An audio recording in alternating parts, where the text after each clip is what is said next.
Who's right in this situation? And don't pay for my food. Really? You put your phone out? Yeah, I put my phone out. This steak is so good. That's cool. If you invite somebody, don't y'all expect them to pay for your food? You Baby, invited me here. Don't you expect it? Like, I don't pay for women if I can't touch them. Y'all look like y'all think because you pretty, I'm supposed to be just cashing my money. The point of the date is to get to know each other. You didn't know each other. I'm gonna eat. You pay for your food. I pay for my own food, right? That wasn't part of the. When you invited me on a date, I expected you to pay. I don't have any money, and I told you that. You still gonna sit here and eat in front of me?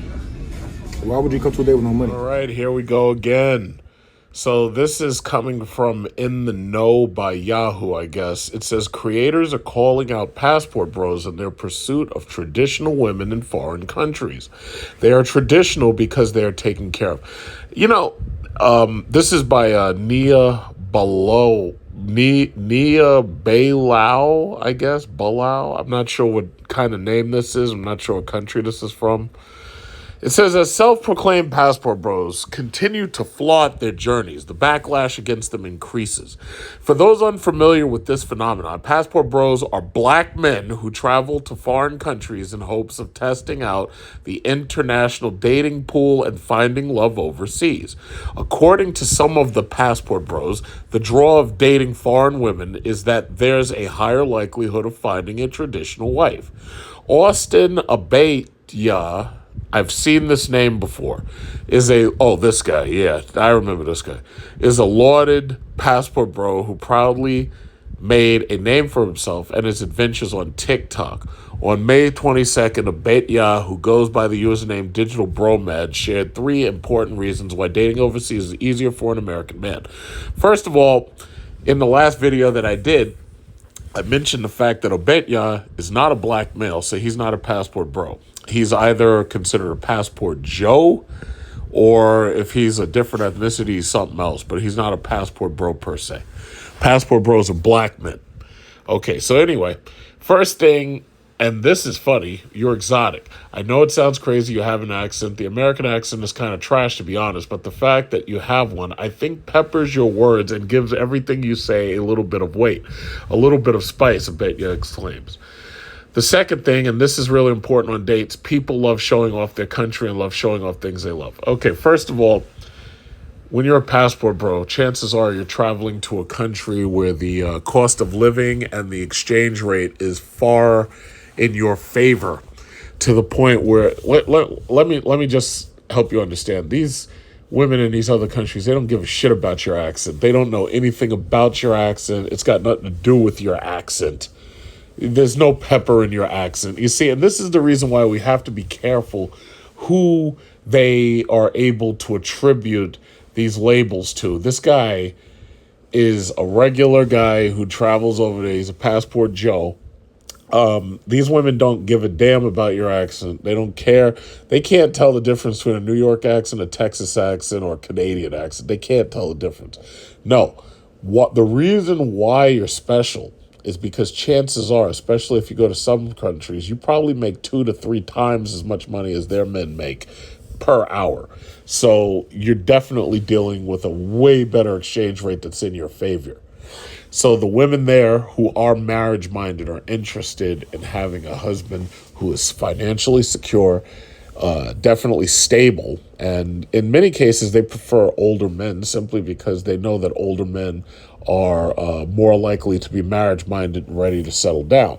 Younger men, they actually don't trust as much because younger men, they know, are not interested in long-term relationships. They're usually interested in short-term relationships, but the older men are. That's what they want. It says the final reason why an American man can expect to find more success with foreign women is the perception of wealth, which I kind of just mentioned. There is a stereotype of or stigma around Americans being rich, which is kind of true because our currency is like the global currency. It's like the global currency. First of all, the American currency is what they consider the reserve currency. There's no other country in the world that is trusted to be around as much as America. And that's mostly because we have this military-industrial complex that brings war overseas to everybody else. There's virtually no country out there, including Russia and China, that carries war all the way around the globe like we do. And because of that, because of the fact that we're in countries like Saudi Arabia providing security, quote unquote security, because we're in countries in the Middle East providing security, because we're in countries in South America not only providing security, but putting sanctions on their oil supplies so that we can buy from the Saudis and artificially pump up the oil market while all that Venezuelan oil, keep in mind, Venezuela is the oil-rich nation of the planet. And yet we've got sanctions on their oil. You've got Russian oil that's dirt cheap. We got sanctions on Russian oil. One thing you'll probably notice is that every country that starts to have financial problems, the one thing that they all seem to have in common is that somewhere out there, American sanctions are involved. And that's just a fact. So the reality is we have the oil market under our manipulation.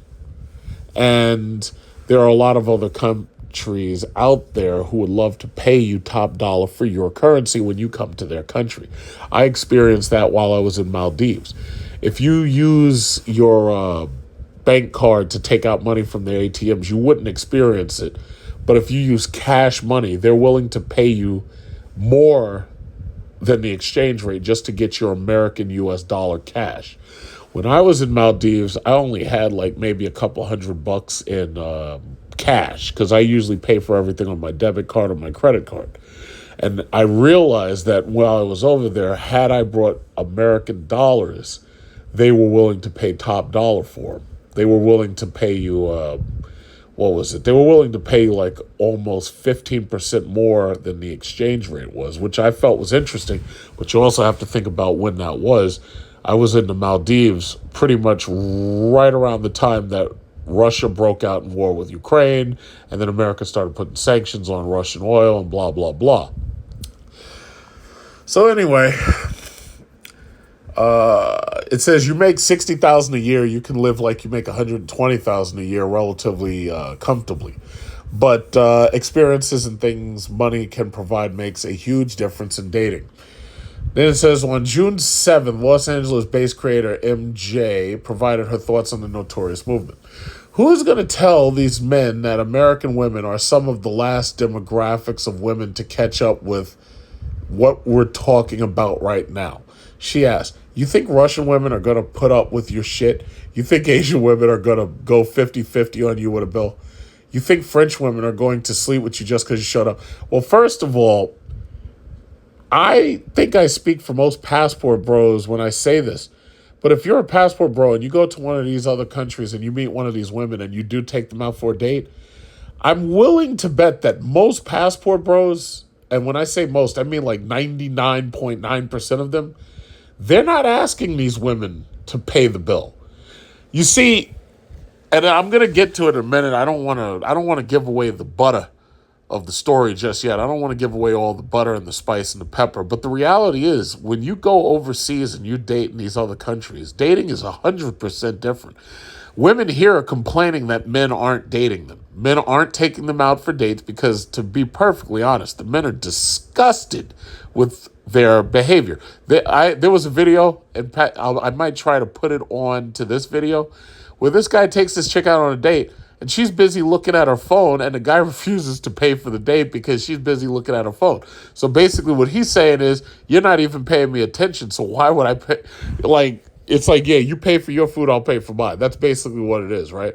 Now, I don't completely agree with that because as far as I'm concerned, if you ask somebody to go out on a date, you're supposed to kind of pay for it.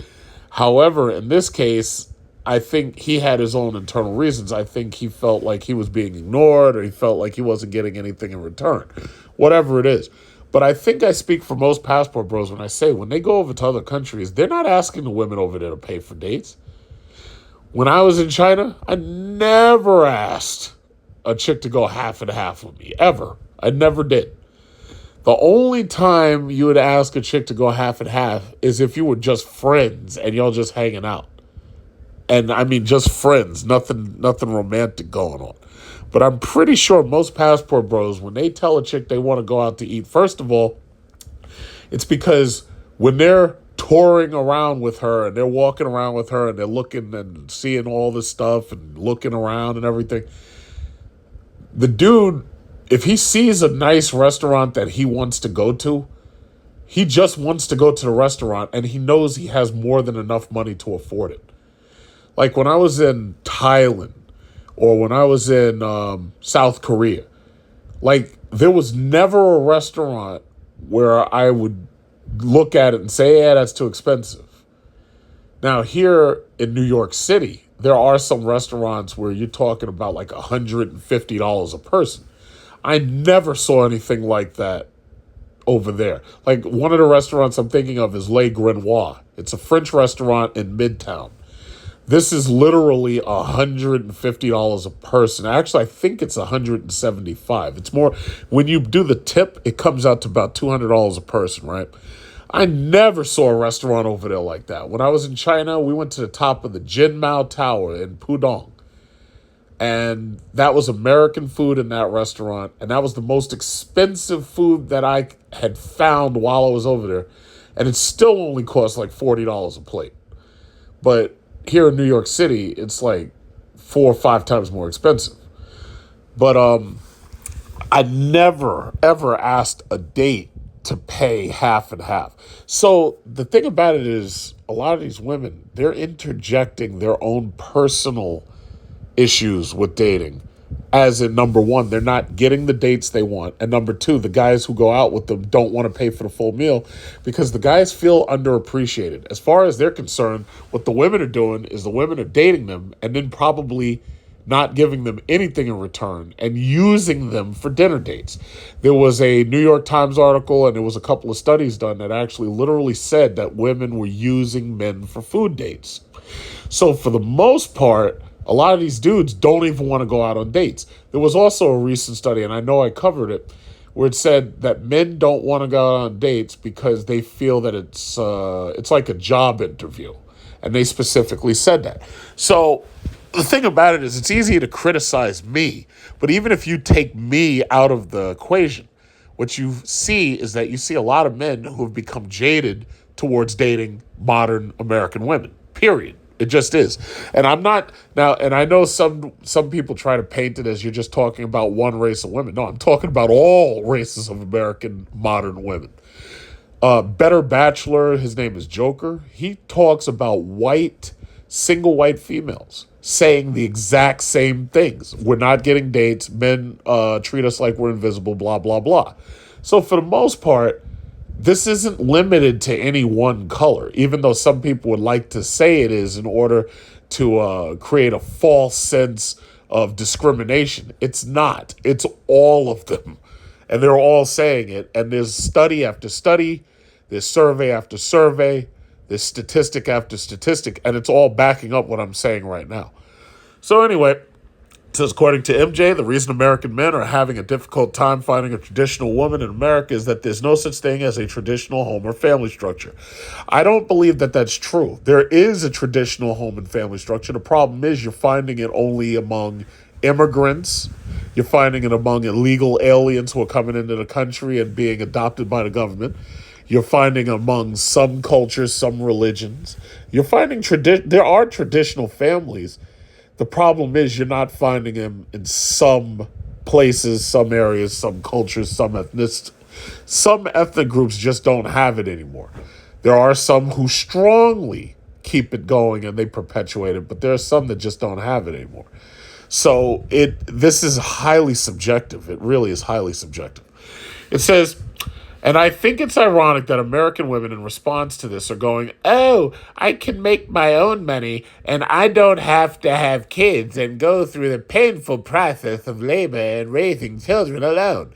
And I don't have to pretend to like someone's grubby little son in order to make ends meet, in order to survive. I have literally all the options in the world. Oh, I'm going to be a career woman and I'm going to be alone, MJ says. And men's response to this is better renew my passport because you guys are the ones who are afraid to be alone. It says MJ has received mixed responses from TikTok users. I'm not going to read all that. And then they're talking about recent clips of American TV shows. It says they leave the United States in pursuit of their dream partner has gone viral. This is Match Me Abroad. Okay, so TLC, when they realized that 90 Day Fiancé was a hit, they started making their own spin-off shows. So they got this other one, Match Me Abroad. I haven't watched TLC in a long time. 90 Day Fiancé actually was a pretty good show because, for the most part, it helped educate people about the 90 Day Fiancé visa, which basically says that if you meet somebody abroad, if you get her a visa to come to this country, then she has exactly 90 days from the day she lands to marry you. If she doesn't, she has to go back home. Now, if she does marry you within the 90 days, she has to get a spousal adjustment so that now her 90-day visa no longer applies. Now she gets a spousal adjustment because she's a spouse. And if she marries you, then she gets to stay. But that's assuming that you meet, that's assuming you bring her here, and that's assuming that she gets the 90-day fiancé visa, and that's assuming that you marry. Where are we? It says on June 9th, Alyssa, a dance and movement therapist. What? What is this? Okay, yeah. So these are clips from the show. I'm not going to read or watch any of those because TLC tries to throw copyright strikes at everybody. But I'm going to leave you this link and you can watch these things yourself. So it says the idea that they thought that they were going to go to other countries and find women who was going to date they broke ass was insane to me. Alyssa says, I never forget going to the Philippines last year.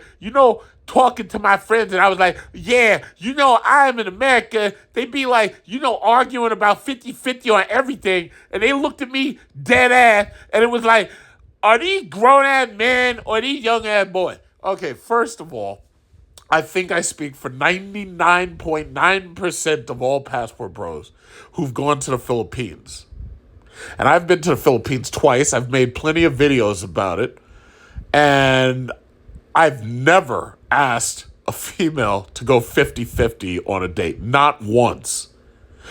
And I'm not going to be too specific, but I didn't have to ask her to go 50-50 on the date because she found other ways to make me feel that the money that I spent was worth it. I'm just going to leave it at that. I'm just going to say that.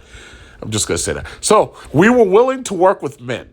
We were willing to meet men halfway. But the problem was men did not want to come halfway, she adds. Men want everything done for them. They gonna learn eventually women around the world are different and yet the same. The answer is no, that's not true.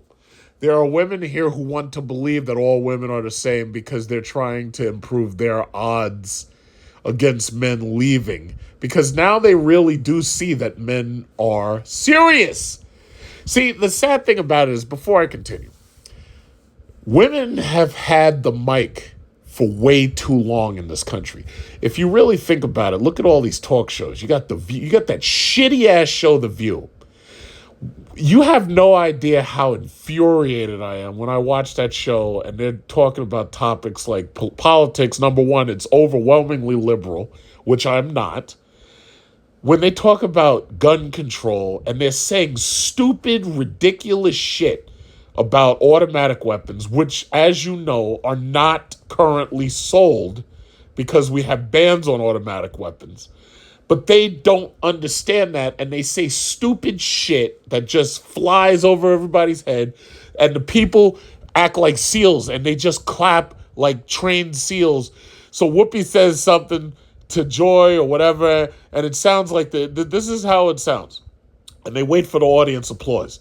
And they're like, nya, nya, nya, nya, nya, nya, nya, nya, nya, nya, nya, nya, AR-15, nya, nya, nya. And then the whole audience claps like a bunch of trained seals.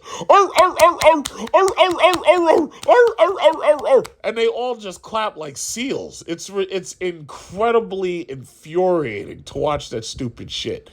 And they've got that. But then they follow up that with another show. They got The Talk. And then on a bunch of other channels, they got these other female-run talk shows. So basically what you've got is you got these panels of women sitting around all day talking shit. And that's all they do. What happened during the pandemic, however, was you had the rise of Kevin Samuels and you had the rise of the Manosphere. During that pandemic, during that, what was that, March 2020 onwards, for that entire time, men were locked up at home, women were locked up at home. You had men on computers and they were talking to each other. And this never has happened before because men have been running around like chickens with their head cut off for so long. Women have sitting at home watching Oprah, watching Ricky Lake, watching all these talk shows, right? What happened during that pandemic was men had a chance to start talking. That's what happened. Men were talking. Men were having conversations with other men. Everybody's playing talk show hosts. Everybody's got their own show. Everybody's got their own panels. Now, to be perfectly honest, most of these dudes on YouTube are fucking boring. Most of their panels are boring. They don't have a lot of characters. They talk and talk and talk and talk. They talk about how many books they write. They talk about who's buying their book, who's signing their book. They talking about just talk. Some of the panels are very, very entertaining. Some of them are very uplifting, depending upon what they're talking about. But the bottom line was when Kevin Samuels came through and Kevin Samuels started having his conversation his way, cutting women off when they tried to come back at him, when he had his conversations his way, he literally changed the game.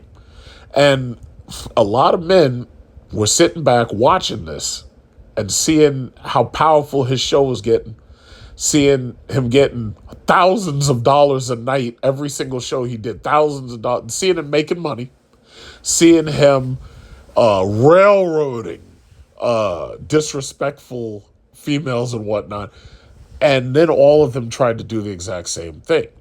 So for the most part, it's interesting that he died when he died, because the interesting thing about it was he was hot for the beginning of his show was hot, but there's no way his show would have been able to continue and last. And then I think back to that Batman quote in The Dark Knight where he says, yeah, either you die a hero or you live long enough to see yourself become the villain.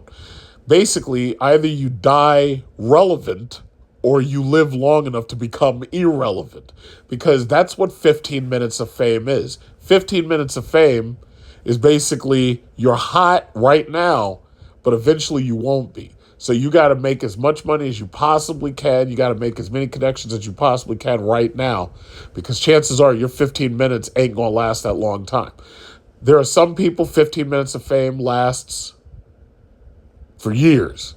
There's some people 15 minutes of fame lasts for decades. There are some people 15 minutes of fame lasts a long time, a very long time. But eventually that 15 minutes of fame wears off.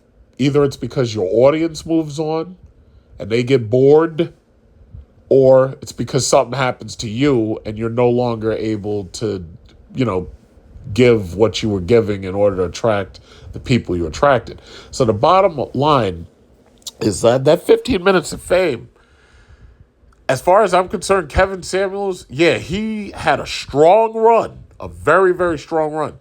But he basically died a martyr. As I said, during that pandemic, men started talking. Men started listening to other people talking. Men started listening to these shows. Basically, YouTube, the Manosphere, became bigger than the talk shows, because now you got people tuning in on their phones, listening to the YouTube app. YouTube knows how much money this is making. I'll never see YouTube's internal records and see their books. But when you've got multiple millions of people following individual YouTubers, even if it's just 1 million, when you've got that many people listening to this, and you've got a number of others who are listening but not subscribed, it's like you're talking about threatening television itself. You're talking about people were so busy on their phones and on their computers and on their tablets that they're not watching television. When you're threatening television, you're threatening the status quo. These females with these talk shows, they had the status quo in their pocket.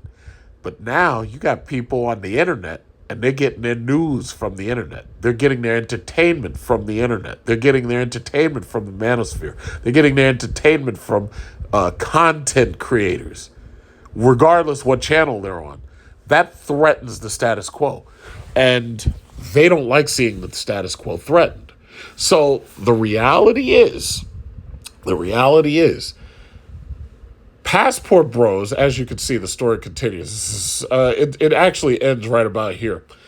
It says, I'm still shocked that they don't know this. These women are not traditional for 50-50.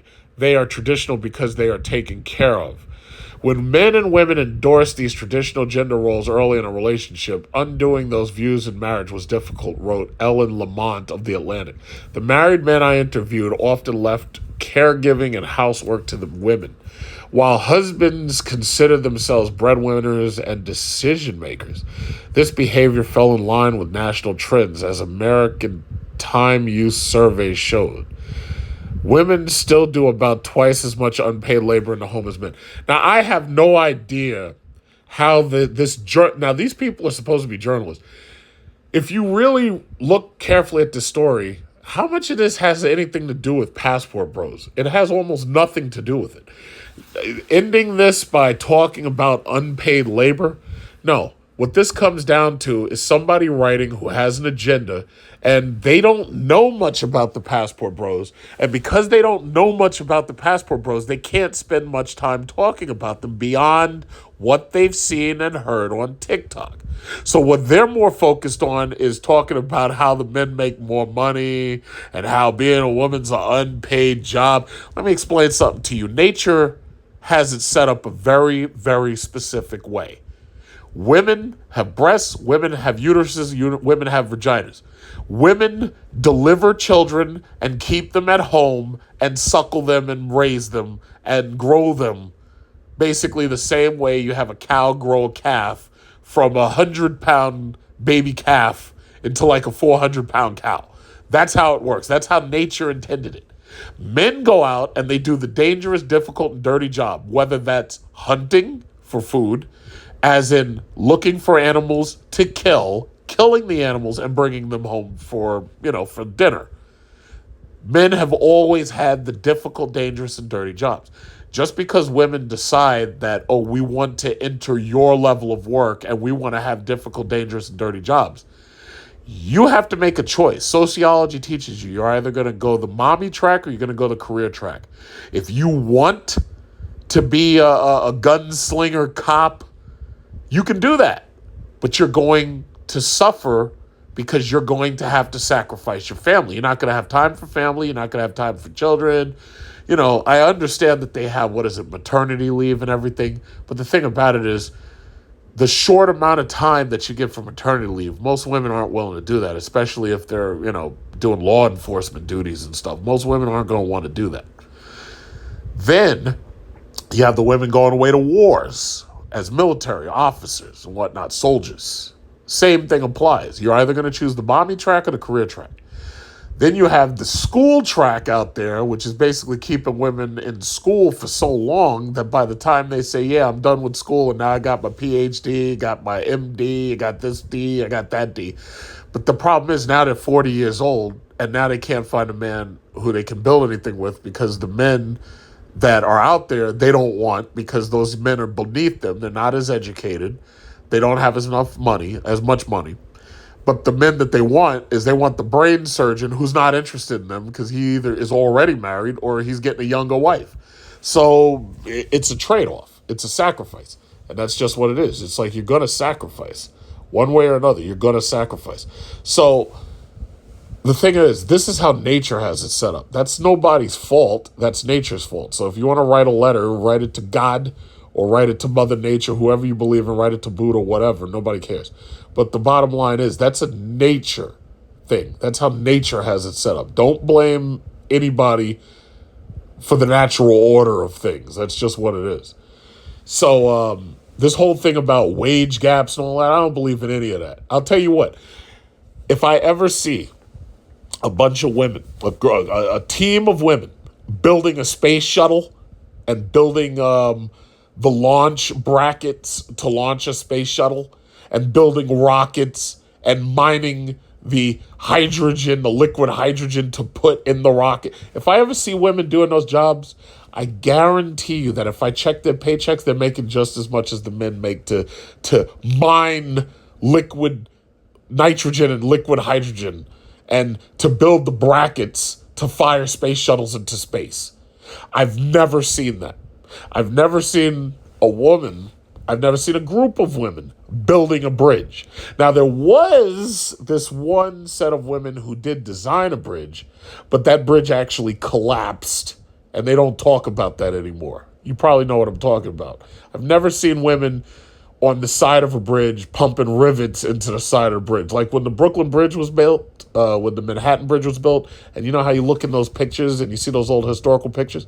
I didn't see women hanging off the side of the Manhattan Bridge, the Brooklyn Bridge. I didn't see them hanging off the Queensboro Bridge, putting rivets in them. I saw men doing it. I never saw women at the top of girders, 70 stories off of the ground, carrying girders, putting them in place, riveting them in place. I never saw that.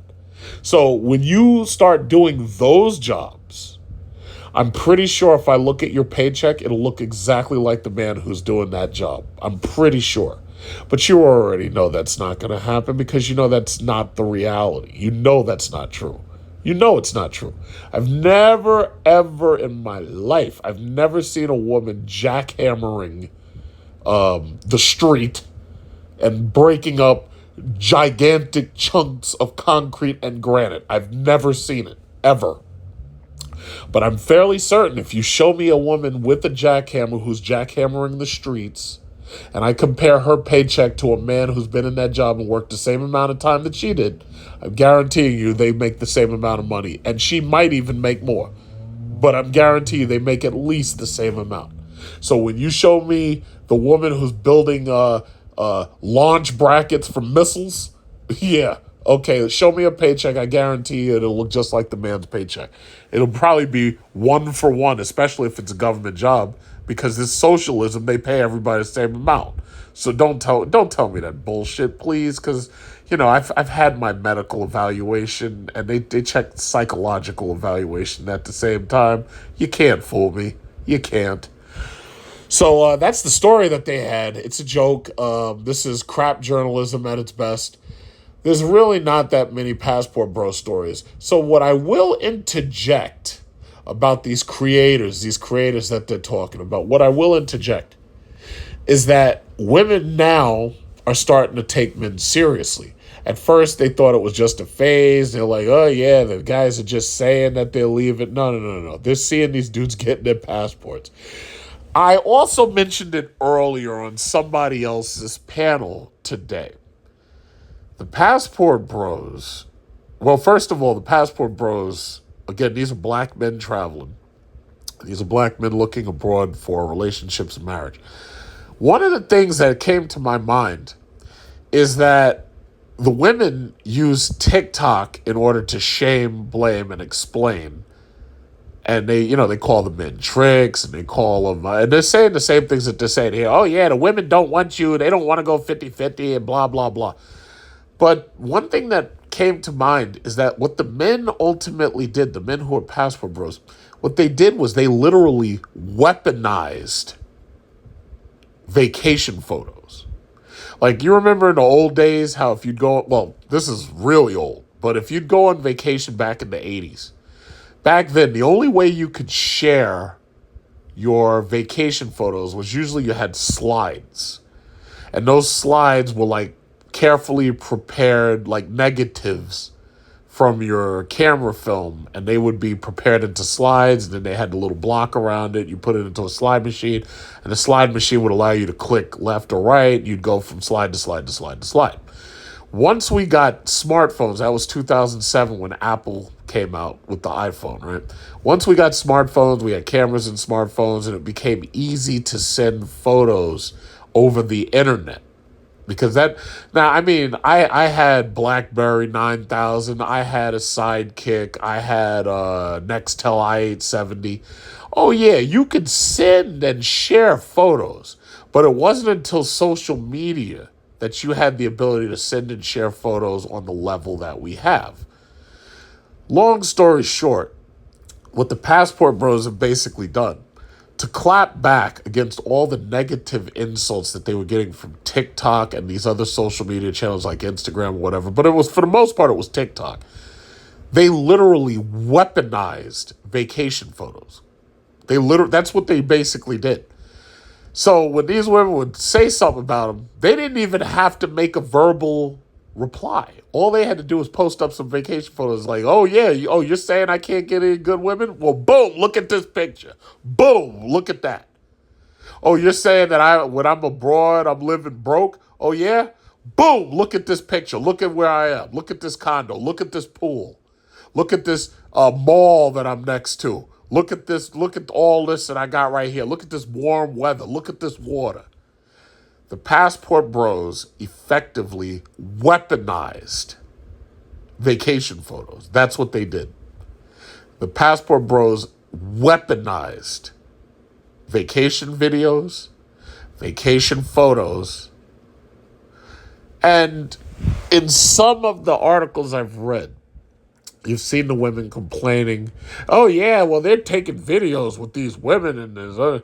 And that's ultimately what the Passport Bros did. So it got to the point where the Passport Bros, that you don't even have to make a verbal reply to the attacks that you've been getting. You don't even have to make a verbal reply. All you got to do is throw up some photos and say, yeah, this is how I'm living. Booyah! Like Jim Cramer. Booyah! And there ain't nothing they can do about it.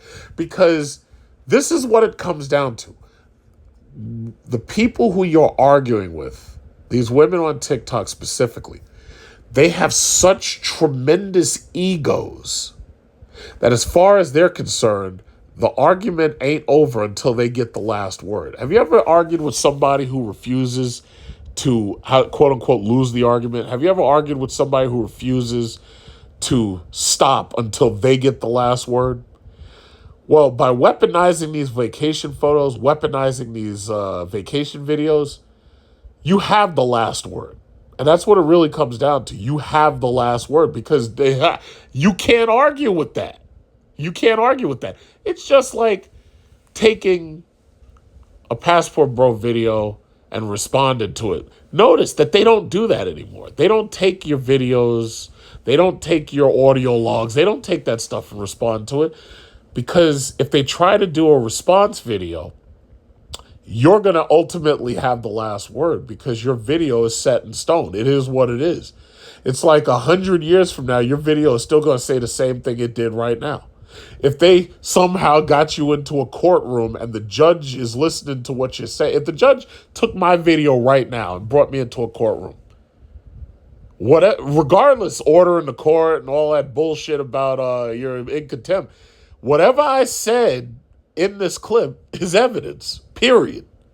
So there's nothing that they can do but listen to the entire thing and accept what you said word for word. There's nothing they can say at all. Oh, and she could be like, oh yeah, well, I don't want to hear this anymore. But the problem is you can't do that because you got to listen to the entire thing. You got to listen to the evidence. This is the point. The egos are so big that they refuse to lose the argument. And even if they are losing the argument, they have to get the last word. The Passport Bros have effectively weaponized vacation photos and vacation videos. They can't win. And knowing that they can't win, they have to beat around the bush. They have to use innuendo. They have to insult and run. They have to insult and retreat. They cannot engage. They can't engage these videos. They can't. So that's what it really, really comes down to. And as for why they're so angry, why they're so, it's funny. I made up the phrase myself. I said, yeah, they were so worried about winter that they forgot about summer. Passport Bros owned spring break last year and this year. Passport Bros own this summer. The summer hasn't even started yet. Summer is, what is this? First day of summer is the vernal. No, wait. Let me think. The first day of summer is the. Actually, I think I'm right. The vernal equinox is the spring. The first day of summer is the summer solstice. So we already got past spring. The Passport Bros own that. So summer solstice, I believe this year it may be June 23rd or the 22nd, right? Summer hasn't even started yet. We're still days away from summer, right? Summer solstice, longest day of the year, marks the first day of summer. Longest time of sunlight during the year in the northern hemisphere. We haven't even gotten to summer yet. They were so worried about winter that they forgot about summer coming. And guess what? Summer's coming. And the Passport Bros, do you think the Passport Bros who just got their passport in the mail, they got their we've been telling them to get their passports since what, January? They got their passport in the mail, what is it, January, February, March. Their passports came probably around April, maybe even May, maybe even right now in June, right? Passport Bros all over the world. Passport Bros got their passport. They all over the world. These videos, these photos, they're coming. They're coming. And when they come, all of a sudden, all that TikToking, all of that's going dead silent. Why? How do you argue with those videos? That's the question. How do you argue with that? How do you argue with those photos of these black men smiling? And I've said this 100 times. Black men don't smile in photos. You want to prove me wrong? Take out a black man's photos right now and show me all his photos and show me how many of his photos he's. When I say smiling, I'm talking about showing all his teeth. How many teeth you got? I'm talking about showing all your teeth. Black men ain't smiling in too many of these photos. Take a look. You think I'm lying? Take a look at their photos. Look at their driver's license. Take a black man's driver's license, and I want you to take a look at that driver's license. Tell me if he's smiling or not. Chances are he's not. Black men don't smile in photos, not unless they're happy. How you going to argue with all these photos where they showing their teeth and they smiling? Where they really smiling? You got these photos. Thailand, Philippines, Vietnam, Laos, Cambodia. You got these photos all over. South Korea, China, Japan. Black men smiling with all their teeth, just grinning and grinning and grinning and smiling. How you going to argue with that? You can't. There's nothing to argue with. What are you going to do? Look at the photos and say, yeah, look at this fool with his teeth smiling. What a clown. Yeah, okay. Yeah, go yeah, uh-huh. How you going to argue with them vacation videos? You got the dudes, these are grown men. They swimming, and they got the pool, they smiling, they got the chick serving them buko juice, they smiling, they on the beach, they smiling, they chilling, they smiling. Smile, smile, smile, smile, smile, smile, smile. All them teeth just showing. Like they look like Cheshire cats with the teeth just out smiling. How do you argue with that? You can't. You can't. They were so worried about winter, they forgot about summer. And summer's almost here. It's almost here. These passports, I'm willing to bet a lot of these. Well, I think the rules of a passport is you're not supposed to smile. I think you're supposed to keep a straight face or whatever. But let me tell you something. When these pictures come back, they're going to be smiling. When these videos come back, they're going to be smiling. Now, we're going through a situation right now where I call it, white people have brought up this idea that there's a replacement theory, and they say that we're being replaced by foreign people, illegal immigrants. I don't call that a replacement theory. I call it a replacement fact. It's happening right here in New York City. In fact, our commissioner just resigned today. Our commissioner here in New York City resigned. We're being flooded with illegal immigrants. And technically, if the government lets them in, it's not really illegal anymore, is it? But we're being flooded with them. Now, imagine what the women are thinking when they're seeing the cream of the crop. Now, they're seeing these dudes who got money to travel, who got money to go overseas and look for marriage. The cream of the crop, they're not the multimillionaires. They're not making $400,000 a year. But these are dudes who are marriage-minded and who have obviously enough money to travel. So as far as I'm concerned, those are actually the cream of the crop, right? So What do you think they think when they see these dudes going overseas, getting marriage and having families?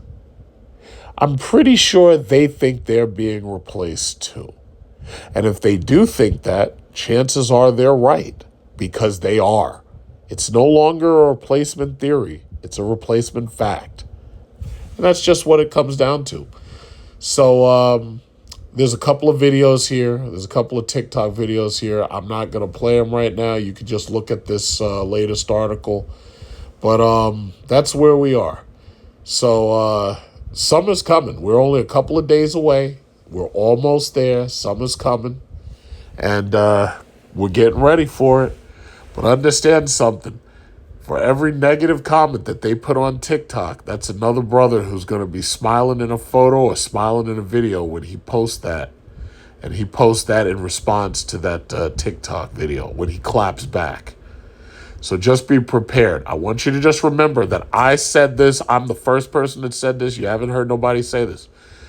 Passport Bros have weaponized photos and weaponized videos. That's what they've done.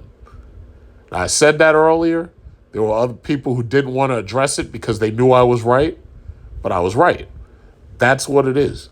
So if you ever hear anybody else phrase anything like that, I want you to remember I said it first. I said it first. The Passport Bros have weaponized photos and videos. So they don't even have to speak. They don't have to reply to the attacks. They don't have to say nothing. All they got to do is post a new video. That's all. Look at the Passport Bros who are right now out there in these foreign countries. Right now. All they got to do is post a photo, post a video, post a photo on their Instagram, post a video on their YouTube. They don't even have to reply. Because what do they say? A photo is worth 1,000 words? Yeah, well, a video is worth 1 billion words. Don't even have to say nothing. See, that's the thing. You don't have to reply to the attacks. They're going to attack no matter what. You don't have to reply to that. No. All you got to do is post a photo. This is how I'm living. Post a video. This is how I'm living. And that's it. And keep on moving. That's the easiest thing to do. Notice these content creators, these crap journalists. Yeah, see, this is a video right here. You see my mayor right there in this video? And the commissioner resigned today. Yeah. All you got to do is post that on your social media, if you so choose. And these shoddy journalists will be all over it like flies on shit. And once they get on it, they'll follow you. They'll post what you posted because they're desperate for stories. They've got no imagination. They're not beating the path. They're not gumshoe reporters. So just remember that. No matter what you post, they're going to be all over you. If you consider yourself a Passport Bro, they're going to be all over you. And they're going to be taking your content. They're going to be using it to their purposes. But that right there, I just broke it down for you. Creators are calling out Passport Bros in their pursuit of traditional women in foreign countries. They are traditional because they're taken care of. Yeah, that's what you think. No, they're traditional because that's what they were taught. That's how they're raised. And that's what they're going to be. That's what it is. I know you don't like it. I know you don't want to hear it. But fortunately, I said it on video, and it's in a way that you can't refute and you can't rebut. I thought you was going to pay. You invited me. I didn't make plans. You made the plans. You made the plans. You should have the money. No, you said we should go out to eat. I said, okay, cool. No. We're going out to eat. No. But who slid in who DMs? That's fine. You wanted me. Am I wrong? Am I right or am I wrong? I'm just tired of these broke trying to use. Nah, I understand you. I'm saying these broke are trying to use their money. Thinking they but you put me in the same category as them. I'm not paying your category anyway. You need to. I don't know. It's still good though. What would you want his income to be? I feel like this is gonna sound bad. I feel like 300,000. I would have to say 127. Probably 150 to $250,000 a year. $500,000. Is that bad? 150, maybe to 250,000 a year would be comfortable for sure. I was just having this conversation with my friend, and she was like, You have to manifest a husband, girl. Ideally, my husband needs to be making like $650,000. I thought you was playing at first, but you're really not gonna buy me no food. And you're really not gonna take me You home. thought You want me to sit here and stare at you while you eat? I'm saying we having dinner. No, you having dinner. I'm sitting here looking stupid. You ain't got nobody that can cash up you some money?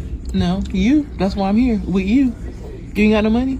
You coming over tonight? If you don't have no money, you shouldn't be going on dates. Are you coming over tonight? If you don't have any money, you shouldn't be going Let's on be clear. dates. Since you want to record Why shit. do I want to? No. What's Why up? should I go to your house on the first date? It's the first date. Since you want to talk shit, right? I asked you what I asked you. I said, can we hang out later? You like, no, I'm gonna go home. I'm a little sleepy, right? You said you tired, right? Right. I just want to eat. But you're not too tired to eat. Y'all, you know, I hate to be the bearer of bad news, but if you're looking for a man, just know that the reason you can't find him, a black man specifically, is because he's in Colombia already. He's in Colombia already, y'all. So this is the first time I've come to Colombia like post pandemic. So like seeing it in its like true form of like what the numbers are looking like. And when I tell you that my whole flight was full of it was full of black men traveling with other black men. They come into Colombia, baby. That's why you can't find them. They're all here. To be continued.